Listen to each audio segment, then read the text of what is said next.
Hi, everyone. Welcome back to AKA Teacher. This is Daniel, and I am here with my fellow co host, Angie, as well as a special guest who we will introduce in just a few minutes. Angie, how are you doing? How's everything going right now? Oh, I'm doing super great. It was a busy week at school. How about you? Yeah, well, there's certainly all the excitement after the election, and I think there's been a lot of focus on who voted. A lot of people came out and voted, especially young people, which I think is really exciting. I think I was a little anxious just of how polarized things have been, that there was going to be a lot of tension, and I think that didn't turn out to be true. So, whichever side you were voting for, or whichever candidate you were voting for, I've appreciated hearing how many teachers, how many schools got young people interested in the process and involved with the process. I hear a lot about this through Twitter. And we often think about all of the hats that teachers and educators wear.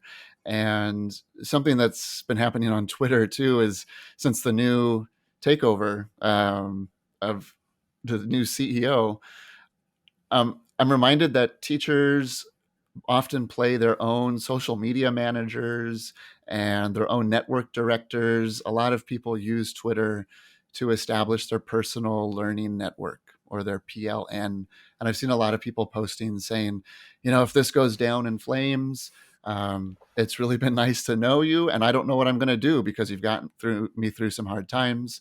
I've engaged in some really deep discussions, and there's a lot of worry about what's going to happen on that platform.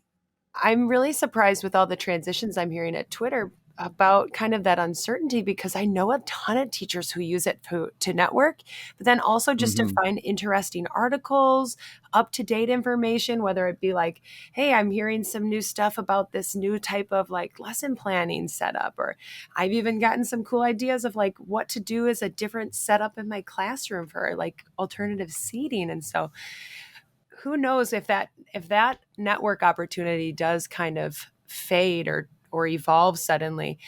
I'm unsure what I'll do because I also like to use it as a resource. Yeah, exactly. Did your students vote? Were they excited to vote? Were they talking about it? What was the feel like in your Yeah, so classroom? so I would say that it was not everybody could, the seniors, not everybody's 18 yet. So I would say it seemed like probably about a quarter were 18. And for of that quarter who are 18, there were some that were very motivated, very excited, very like, does everybody know that they can vote? Do you know where you can register? We had a registration day at our school. Um, and then also some people really being opinionated about like my reproductive rights could be on the line, please, like, consider who you're voting for, or my voice and some of the things that I'm really worried about of in terms of like equal rights or equal access could be taken away, please consider that when you vote. And it's Hmm. always interesting to be on the sidelines for that, because I enjoy having the kids have that dialogue back and forth, but I sometimes am fairly careful to engage myself. I don't want anyone to ever misconstrue that I was pushing an opinion because I'm still a little wimpy when it comes to that, I'd say. Well, I think the difference between politics and partisan, I think that's something I hope comes up today and we get the chance to discuss. I know I was at a school where the school itself was a polling place, and it was very exciting, so that not only in the classrooms teachers could get students involved with understanding democratic processes and the voting process and different candidates and bringing in politicians to talk to the students, and they could actually see people coming in to vote. They could see the process happening. And I talked to a friend recently whose school that their child goes to was a polling place, and it actually made them very nervous because they were there at drop off and just seeing all of these strangers in the school space. It was just a different perspective. I thought they were going to say that it was really exciting, but it actually made them very nervous to see people going in and out of their child's building, and they didn't know who these people were. My kid's school was also a polling place, and I will say it did feel kind of weird. Mm. It's for my voting area as well, and it used to be at the public library, and it switched, and so I'm not quite sure why, honestly. But yeah, it actually I kind of felt a little weird about it too. Just given the other parts of our kind of our climate right now. I'm kind of excited for us to begin talking about policy today with our guest, mainly because, in light of this recent election, I feel like I have some hope. I'm honest. I was on the other side of nervous for the results and can't come out of it. I was like, okay. I think that I'm less unknowns, fewer unknowns for me, maybe would be the result of a few of the elections. My school had their referendum pass. A lot of school districts had referendums pass, so that was really Hmm. exciting for my own kids' school. What about you? But I think, after an election, I think that there's always politics to bring in to schools. Teaching education is a political act, right? I do believe that. And so, really, it's this issue of being partisan, right? And being careful not to be partisan. And the other aspect of it, too, is policy. So, when there's new people coming into power, if you are looking at what is the state doing, what is the district doing, and that's really coming from the very top down, what things are going to change, and how is that going to make its way into the classroom, and it can be a little nerve wracking. Yeah, we were even talking this summer about some of the professional development that we were receiving that was around just equity. And there was even some concern about some bills that could have come to fruition had the election results been different, where maybe it would even limit our access to professional development around equity, which is mind boggling that would be a concern for people when you just talk about some of the ways to make sure our students are having equal access. I was really surprised by that. Yeah, or the big discussion about critical race theory and as CRT, and now it's almost like any of those words are taboo. You can't say critical, you can't say race, and you can't say theory. Certainly none of those words in combination together, but just the idea that, as this country is coming to somewhat of a racial reckoning and looking at racism not as, a series of individual acts, but as a systemic issue, and really coming to grips with that and unpacking it, we need to help our students think about it as, what systems are at play. And critical race theory really is no more than that. And it's just helping them have an expansive systemic view of an issue. Um, I personally have a hard time seeing why that is such a hot topic. I know, me too.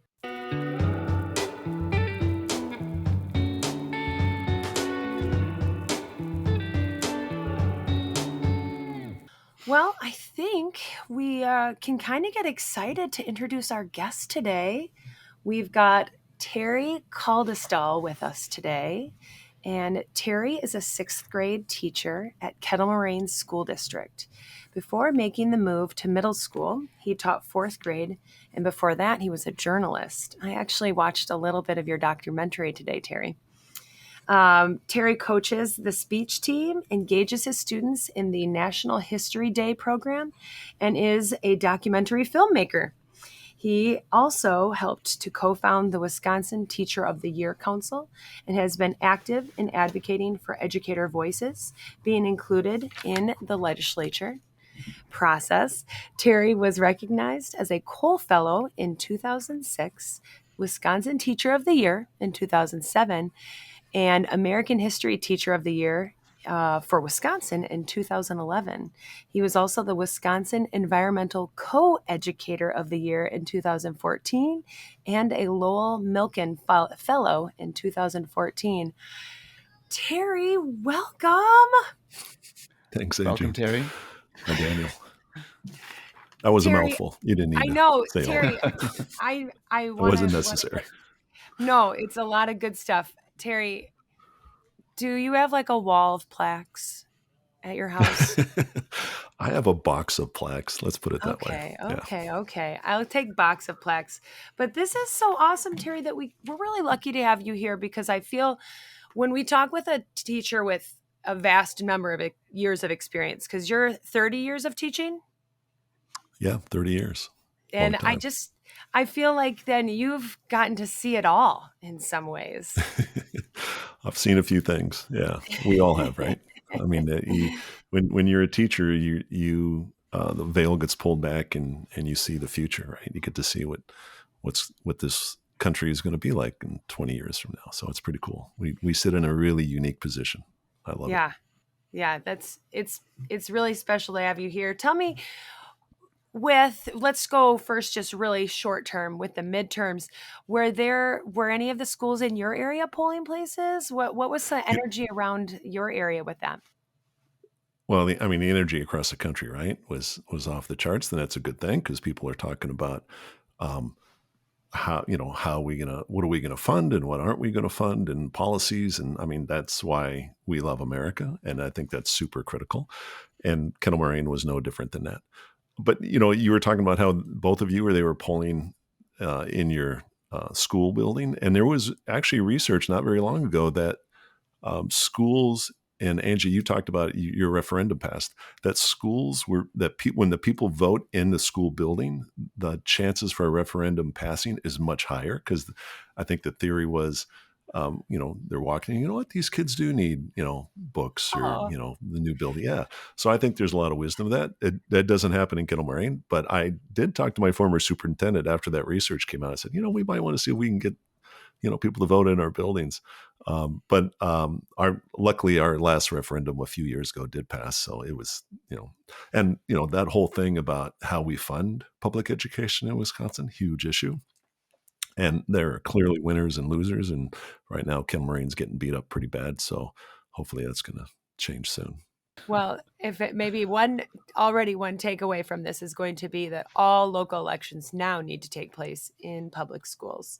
Um, I had it every Thursday. My students write to their parents, and they're kind of a check-in, and hey, here's how I'm doing. Maybe they're behind, maybe they're ahead, whatever. And they put some screenshots of what's happening. And they also have their pits and their cherries. And I had a kid on Thursday. They do it every Thursday. And I had one of my sixth graders that wrote for pits. He just said, he was talking about, they had lost the football game and he had failed a test. And then for cherries, he said, the election is over. No more ads. So Seriously. even an 11-year-old is like, whew, it's over. Thank God. I've got a 4-year-old. She's less aware, but my 7 and 8-year-old were, because we watch Wheel of Fortune every night, and she was like, they both would be like, both sides, about the election commercials. Now, Terry, do you ever get asked by students who you're going to vote for? All the time. Yeah. And what And is your answer? yeah, well, my answer is the same for that as it is for, like, we were just studying the birth of agriculture in ancient Egypt, and they had to answer the essential question was the birth of agriculture good for human development? And so there's no right or wrong answer, but you had to back it up with the sources, and you had to cite your sources, and you had to explain your reasoning, and you had to explain your evidence. And so, they asked me that same, like, what do you think, Mr. K? And I'm like, doesn't matter what I think. What matters is what you think, and why do you think that? And so, if I had, well, let's step back to 2020, January 6th, right?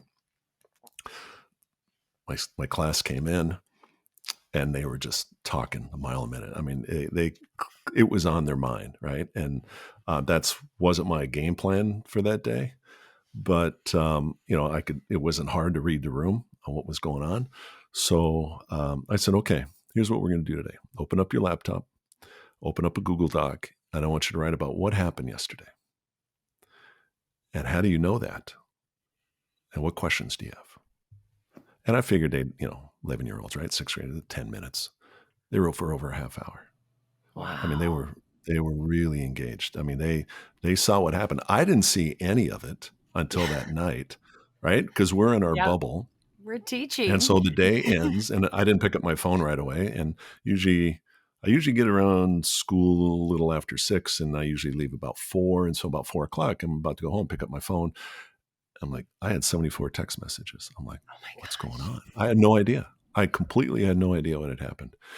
Um, and so that next day, when my students are writing about it, I said, okay, what happened? And they summarized what happened and how did, so whenever I ask a question in my class, the first thing the student has to say whenever they're um, talking, if they Google something, or if we're talking about fact stuff, the first thing they have to say is according to, right? So they say, well, according to blah, blah, blah, this is what happened. So lots of different news sources. And then they went into questions, and a kid said, hey, what if the protesters had been black? Right. And the whole class is like, ooh. And this one kid who, clearly was a fan of the former president, and he had the MAGA hat. And when he was sick, and that, 2020, right? The kids were still wearing masks, at least in Kettle Moraine they were. And if a kid was exposed, they had to go home, and then they were doing the online thing. And, he had big Trump flag, behind him. So it was, it wasn't, it was clear, who he, and he says to the kid, wow, that's a really good question. I hadn't thought of that. So then we kept, kids had different questions. Next day, I get this really angry email, right, from a mom who happened to be in charge of our PTO, accusing me of being a flaming liberal and this and that. And I said, if your kid knows who I've ever voted for, I shouldn't have a license to teach. And I said, you don't know where I stand politically. Your son has no idea where I stand politically. And just so you know, I didn't say that. That was one of my students who said that. And the kid next to him said, wow, that's really an interesting question. So I think it's really important. And Daniel, you were talking about the difference between partisan and politics. It's not our Mhm. job to tell them what to think. It's to teach them how to think, the State Historical Society taught me that, 3 questions that historians ask, like, what do you know? How do you know it? And why does it matter? And I think if we as adults stick to that, and if our kids can learn that, I think it'd be a lot more peaceful place. Yeah, thanks for sharing that, Terry. There's a few moments that I know can be, I'm sure, challenging. There's the moment where you have your lesson plan and something else is going on, and you decide to not just make a little tweak, but really postpone it, throw it out the window, and be responsive to what the students are talking about and what they're bringing in. Um, Secondly, that can be very touchy, and that you're probably going to enter a zone of uncomfortable conversations, not just within the classroom, but the third thing is what you handled, which was repercussions from it and conversations after the conversation. Um, I'm just wondering, like what goes through your mind to make those decisions, and how do you gain comfort at any of those moments making those Yeah. shifts as a teacher and not saying, well, I know I have to get through this X, Y, and Z, and I need to stick to that, or maybe it makes me too nervous to have that conversation, so I'm going to avoid it. Um, yeah, just kind of speak. How would you speak to your experience gaining comfort with all of that? Right, right. The comfort thing I think is important because a lot of teachers, I mean, I know teachers that literally break out in hives whenever you just say the word politics, right? Mhm. But I think it's really critical that we have those hard conversations. And that doesn't mean we tell them what we think and this is what youth should think, but I mean, for example, in science has become politicized because of global warming, or as my wife likes to say, global weirding. And um, if we avoid those conversations, that's not going to solve the problem, right? But if we stick to what do you know, how do you know it, why does it matter? And so I had some students that said, well, the world is 10,000 years old, which geologists would say, well, I kind of differ with you. But what was super interesting, it was educational for me and for them. So they had to cite their information, and they found there's like 100 people over time, including Martin Luther, who started the Lutheran Church, who said, no, the world's 10,000 years old. And what they did is they went into the Bible and they built a family tree, and they figured out, they kind of guessed on like, oh, based on that family tree, the world must be, because they start with Adam and Eve and work their way through, all the way to Moses.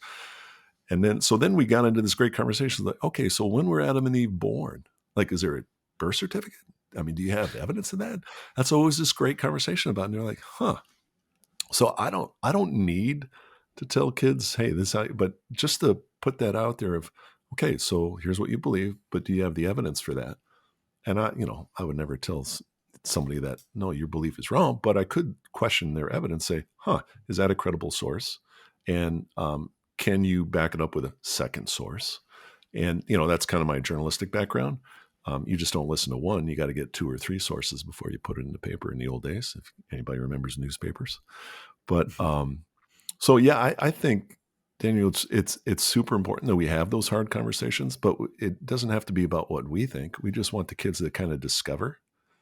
And I think if we don't have those hard conversations, whether it's about how our government is designed and should work, or science, or whatever it is, literature, I think we fail our students, and I think they remember those conversations more than anything else. I think if you ask kids, what do you remember most about your education? It's those meaningful, at the moment, deep conversations that made them think, not where they were told to think. And I think that's what good educators do. Yeah. Terry, I'm curious, you brought up January 6th, and I'm wanting to hear more just from other years and your experiences about other pivotal moments, whether it was a change in leadership or a change in policy, maybe at the local, state, or national level, where you really felt it entering the classroom and the school. And maybe you or other teachers, you felt like your hands were tied. Something was coming from the top down. This is something that you had to do, you were mandated to do, or just, like I said, something politically or policy, really feeling that in the classroom, and either, like I said, feeling like your hands were tied, or finding a way to still exercise your own autonomy as a teacher and connect with the students, as you were saying you were able to do with January 6th, right? What have been some other pivotal moments in your career? Well, a big one that we are still feeling the effects of is No Child Left Behind. So that came into effect the year that I was honored as the state teacher of the year. So I was, first of all, I was shocked that even happened at all. But we got to meet President George W. Bush in the Oval Office, and that was in the morning. And in the afternoon, there was about 35 of us that decided there was a window of time between meeting the president and the gala that night. And so we kind of got organized and put together a packet of 10 stories on the negative impact NCLB was having on our students. And we knew that we weren't going to get rid of it, right? I mean, that legislatively was not going to happen overnight, but we thought we could improve it. And what we found, and first I'll tell you, well, let me first say the impact of that legislation on my students. Yeah, just so for I was people who maybe don't know, even like newer teachers who are like, oh, I think I heard of that once. Right. So the whole idea between NCLB and what a lot of people don't understand is that was signed by George W. Bush, but the legislation was actually written by Ted Kennedy. So it's not like it was just one party that was trying to slam this through. And the idea was that Kennedy felt like our inner city kids were not getting a quality education. And so the idea is that everyone would have a state test. And then based on that test, we would see if students are where they're supposed to be. So the problem for me on that legislation is, number one, when it was created, there were no teachers in the room, right? It was just politicians. Mm-hmm. And imagine if we went to war without talking to any generals. Like, that would be insane, right? That would be crazy. But somehow this legislation was created without talking to any teachers. So there was So we went up to Capitol Hill and started knocking on doors, and that was really eye-opening for me because some politicians like, hey, come on in. And they're like, wow, I didn't know that. That's super interesting. And I was really impressed with how much some politicians knew. So that was really a pleasant surprise. And then I was really disappointed that some politicians didn't want to talk to me. I said, look, I'm not here representing my union. I'm here representing my students. Like I want, because they can't be here. So I want to tell you the impact it's having on them.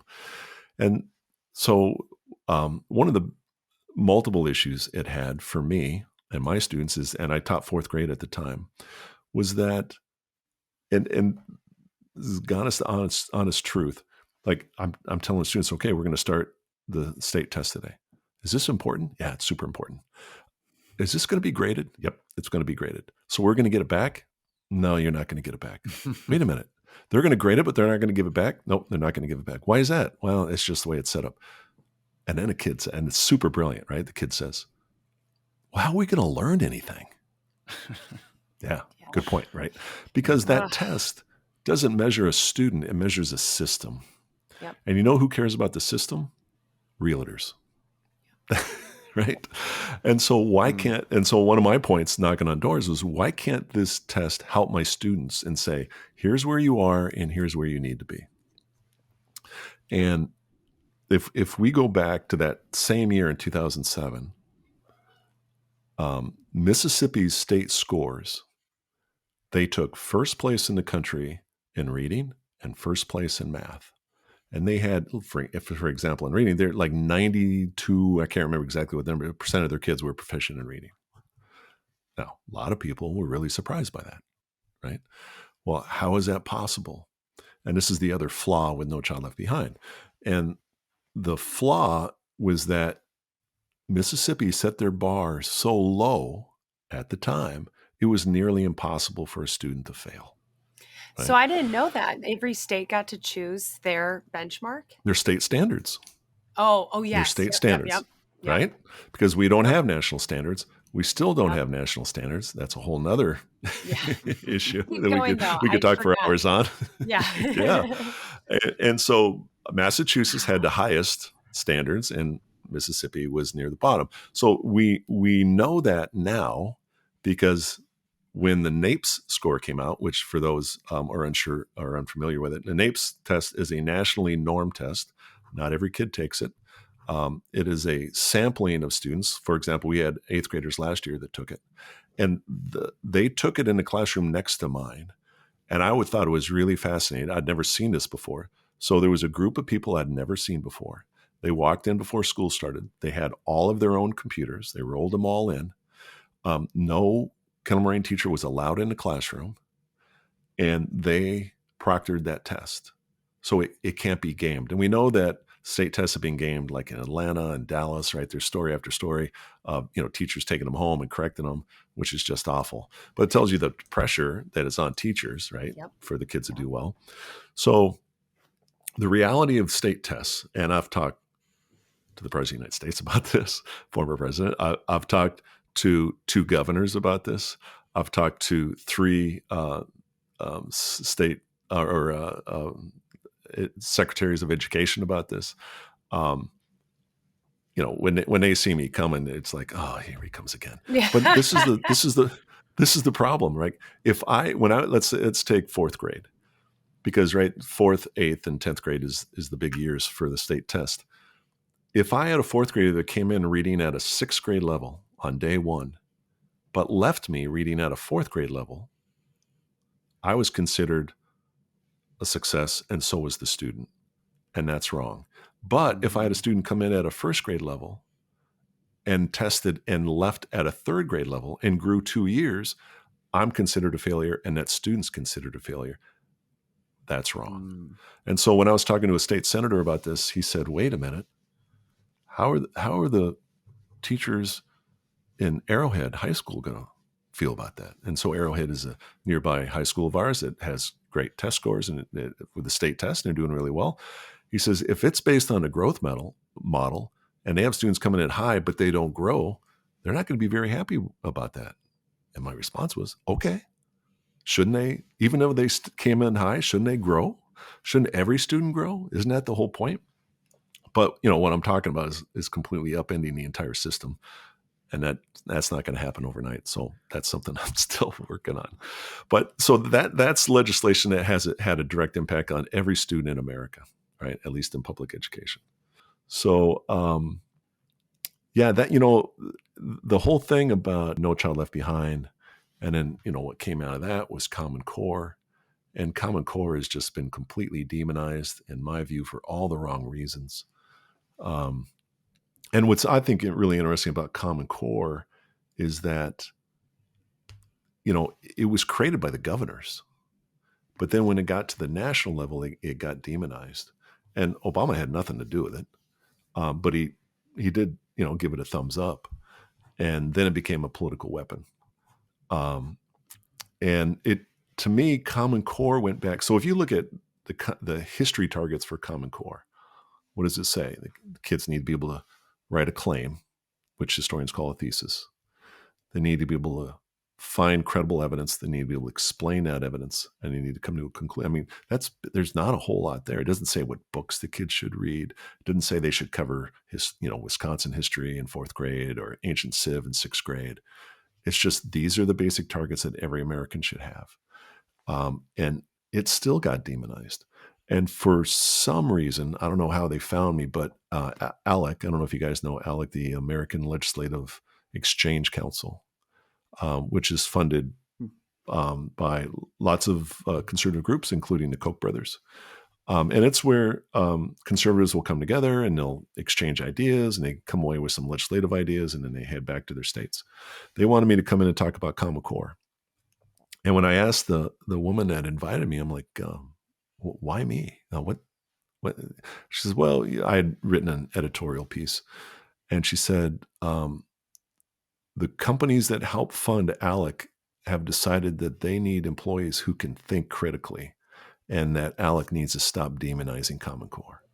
I'm like, wow, so that's how politics work. Okay, so that was kind of pulled the veil back for me a little bit. And I can't tell you how nervous I was. So I just talked about Common Core and the impact it's having on my kids and why it's important, and how, the whole idea of we need people that can think outside the box, and that we're not, my Wisconsin students aren't competing with West Virginia, and they're not competing with Minnesota, and they're not competing with Mississippi. They're competing with China. They're competing with Germany. I mean, when you look at the test scores, like, we're getting our rear end kicked. And that needs to change for us to stay competitive, not today, but like 20 years from now. And after it ended, suddenly there was this flood of people running up to the stage, and it was all these politicians who had questions, really good questions, to the point where they said, hey, can you take this out in the hallway? Because we got another speaker coming in. I'm like, great.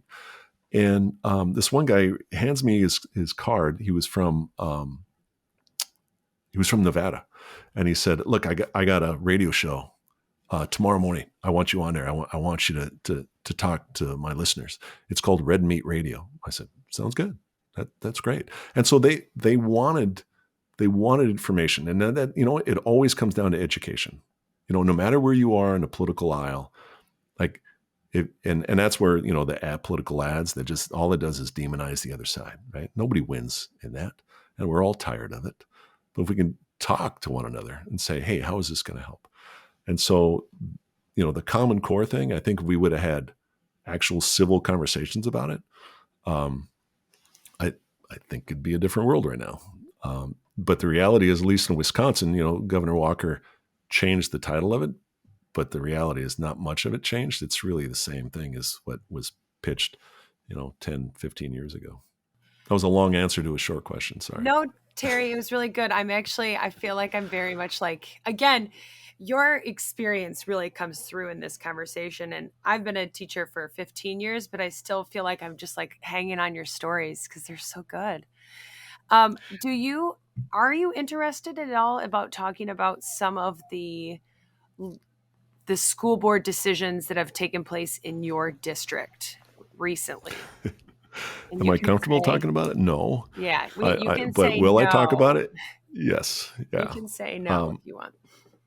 No, I'm fine talking about it, because I think we need to have those conversations. So unfortunately, for those that don't know, Kettle Moraine made national news. It's several news organizations about some recent policy decisions that were made. One of them was banning pride flags from the classroom because the school board decided that it was a political flag, and you're not allowed to have political flags in your classroom. And so here's my response to that. First of all, there's all kinds of research that those kids, including my sixth graders, who are either struggling with their gender or struggling with their sexual orientation. And we all know that they exist and they're amongst us, and they need to feel the same love that everybody else does. And so to have a pride flag in the classroom, to me, there's nothing political about that. So Ukrainian flag in my classroom doesn't fly because I'm trying to convert my students to become Ukrainians. That would be weird. And just the name pride flag tells you that it's to tell people, you know what, you should take pride. You're fine. We're with you. We're not against you. And so I thought that was very unfortunate. And it was their interpretation of the flag. They saw it as political. They didn't see it as being, my superintendent was talking about a teacher who has a shamrock because she's Irish, right? Because she takes pride in being Irish. To me, it's the same thing, right? I think it comes from fear, and that's where we need to have conversations. And what I was really proud of, and anybody can go online and see these school board members, but a couple school board member meetings beginning of the school year, it was student after student after student who stood up and said, this is going to be really hurtful to me, to my friends. And again, there's all kinds of research about the suicide rate with kids who, are either gay or, are with their, struggling with their gender, or, I just feel like, why shouldn't we do everything we can to support them and not ostracize them? And that was a really heartbreaking part about those students who had the courage to speak up.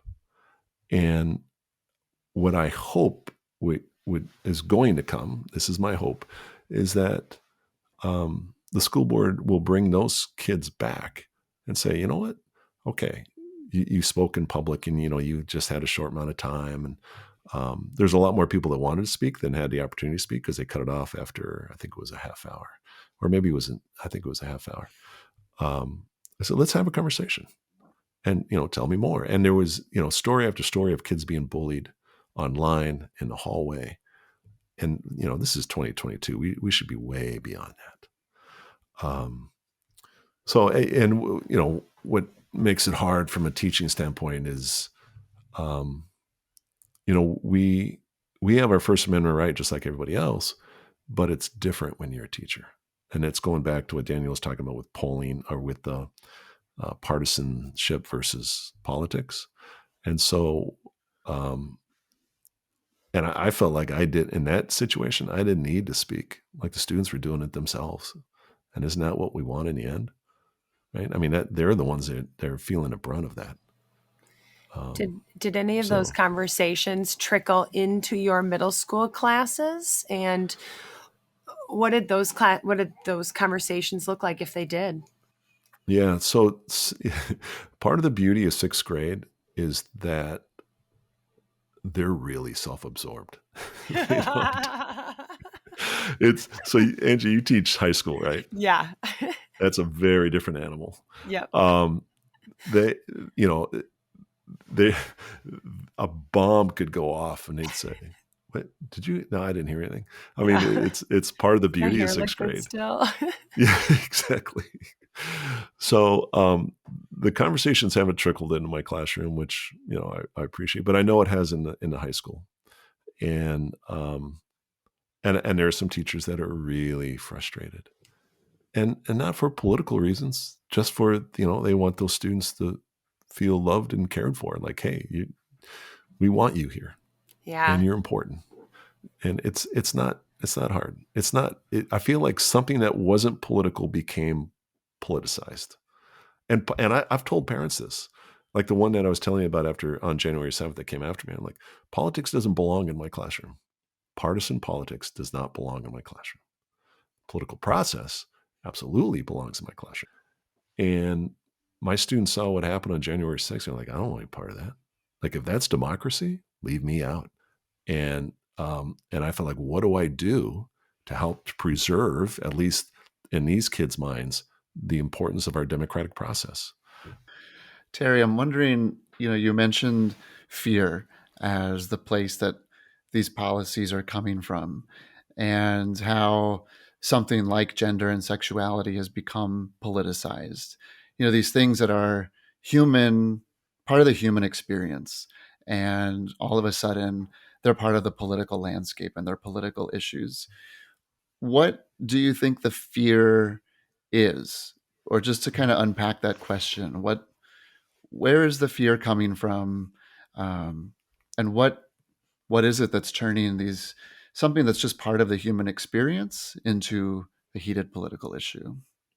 It's the culture wars, and I think it's really hurting a certain political party. And I think the fear is that if you have a pride flag in your classroom, that you're trying to convert these kids to be gay, right? And that's my point of, if I have a Ukrainian flag, I'm not trying to convert these kids to become Ukrainians. That would be weird. Like, you can't control that. And there's still the belief out there that you can convince somebody to be gay or to change their gender, or that. And I really believe 20 years from now, we're going to look back and say, wait, you did what? Wait, what was the policy? I think we're just going to be a lot smarter. And it's an education issue. And it wasn't very long ago when gays couldn't get married. And I remember when I was born in 1961, to kind of tell you how old I am. But I remember when gays were slandered, and nobody thought poorly of it, right? And luckily, we have grown from that, but we still got a long way to go. And so, what's the answer? The answer is education. And anytime, one of the interesting things about public education is that whatever ails the country or the state, it's up to us to try to fix it. So if you remember, Just Say No, right, with the Reagan administration, and cyberbullying, and you could go on and on and on about all these issues that are that ail us, and it always comes down to education. Awesome. Well, thank you so much, Terry, for just sharing some of your stories. I feel like I could sit down with you and talk about so many more stories, but I think we have to move on to our next segment, which is called Pass the Mic.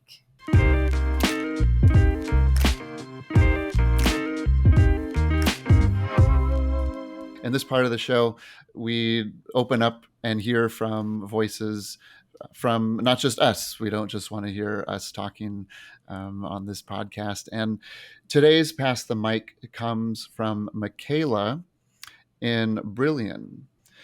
And Michaela's question is, which aspect of classroom management is most difficult for you? Wow. Well, Great question. That is a big question. So I'm going to choose the one that's classic and then just have my classic teacher response. It's the phones is the high school challenge. And I actually collect my students' phones at the beginning of every block. I've got like a toolbox that I have them all put their phones in, and then I put it into a locked drawer.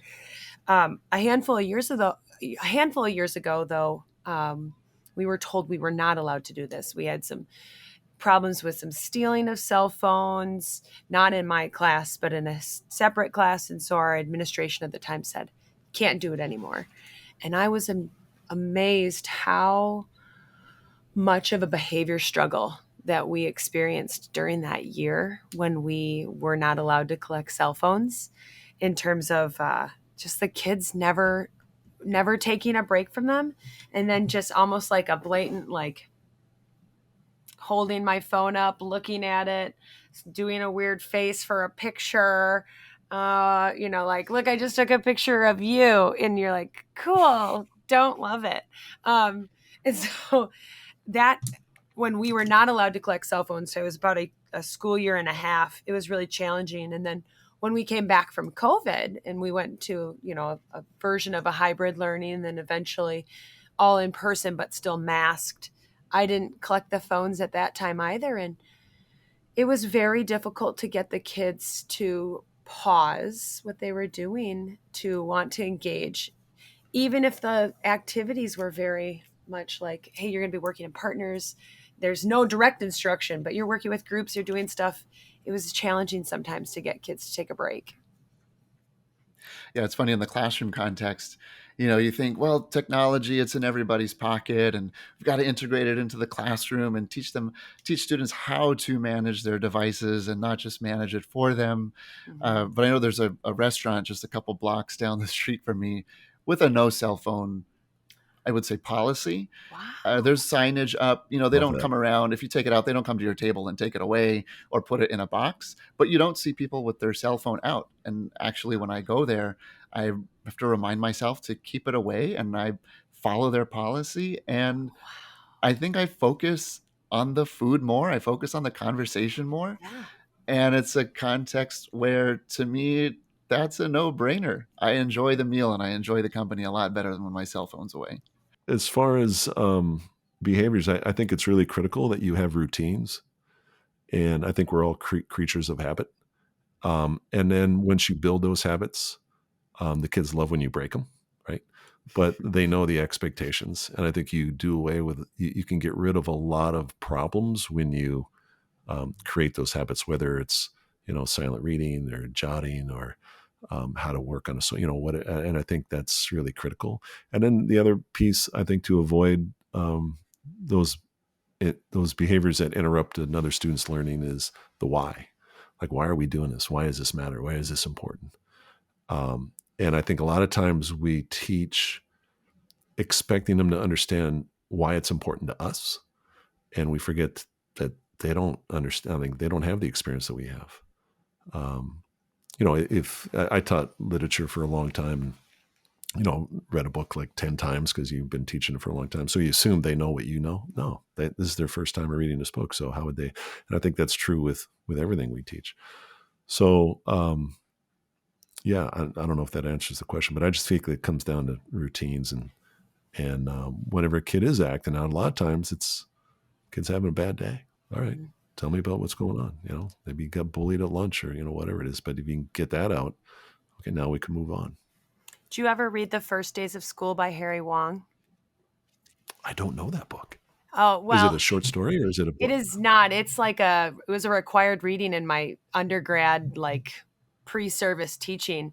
And it's just a huge book on routines, like literally runs through, like, it's like almost a how-to for what the first month of school could look like in terms of, like, teach these routines.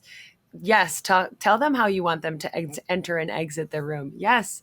Tell them how you want them to pass in their papers. And I give it to every student teacher. It's an older book, but it just really does do the trick for those routines being a way to have an efficient classroom. Still rings true. Yeah. Mm-hmm. Yeah, I think for me, in terms of classroom management, it's the word management. That any of these issues, cell phones or the routines and habits, that they're things we have to manage. And I think it's easy to say. So for me, I would say it's relationships, right? Classroom management comes down to relationships. And that's easier to say than to be in any given moment and to remind yourself, what is my relationship with this student, right? What's their relationship with their peers? What's their relationship to school? What's their relationship to the material? And to step back and examine that. Because I think in those moments of feeling like the classroom is I'm not managing the classroom well. I think even just thinking in those terms, management creates tension. and how how to how can we allow ourselves to step back and examine relationships a little more. It's really hard to do, and relationships evolve over time, and when there's something seeming amiss with classroom management, you want to nip it in the bud quickly, and you can't always do that with a relationship. I couldn't Yeah. agree with you more. I think I'm a huge Tom Waits fan. If you guys listen to Tom Waits at all, and he's been around a long time, singer songwriter. And I heard him interviewed one time. He never graduated from high school, and the reporter interviewed him said, "Why?" And he says, "Well, I remember looking around and I was thinking, wow, some of my teachers don't want to be here. They don't want to be here. I don't want to be here." And I feel like you got to build that classroom that you want to be in, right? And that relationship that you obviously, that's why, Daniel, I think that's so true.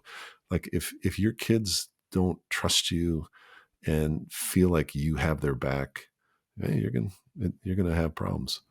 Um, so yeah, I think that's absolutely true. Yeah, totally. That's why actually, the first few days of doing this cell phone collecting is rather nerve-wracking for me. I don't get nervous. I get nervous a lot, but it's really nerve-wracking for me because I am having an initial relationship interaction being give me your like most prized possession. And so I have to really bring into a lot of a positive energy of like, oh, it's just going to be for just a little bit. Don't worry. It's going to go in this box. Like everything's going to be okay. I promise. If you want to have yours in your backpack instead, that's fine. It just can never, ever come out. And it's a lot of pressure because I really thrive on relationships. Joy in the classroom is huge for, I think, a lot of us when we love our job. And so it is very nerve-wracking because I'm about to set the first interaction to be very different. But I always just try to tell them like, this will be worth it. And already now, if you would ask any of my students, they'd be like, oh yeah, this is how we do it in our class. It's not a big deal. I kind of like it actually. But it's always nerve-wracking in the beginning. Yeah, you're taking them old school. I know. We're going old Turn school. and talk. That's right. I'm connecting this to the conversation about policy or these ideas making their way into the classroom, and not so much at the national level, but more locally, even just within a school. And when I think of classroom management, it's not just in terms of going on, but I think it's the question of if an administrator or an observer were to walk in right now and see what's going on. And sometimes when I would say like I would be completely embarrassed, or I hope nobody walks in right now to see this. I think those are those moments of uh, I don't think classroom management is going well. Yeah. And is there something there about the expectation of what a classroom should look like and what it should look like at all times without exception, right? So that if somebody came in, and even if it wasn't up to the standard of what a well, quote unquote, managed classroom should look like, there should be room for that to happen. Yeah. Because you're in a room full of people and adolescents and so there's something about that pressure from outside eyes, even if they're not in the room, it's that they could be there at any moment, that I think creates a lot of tension around classroom management. That's so true. I had an aide one time who had this idea of what school should be, and that idea was a college library. And how do you have these great small group conversations or turn and talks, or how do you have that energy in your classroom if nobody's ever communicating? Yeah. And there are times when it does need to feel like a college library, and then there are times when it should be loud in the classroom.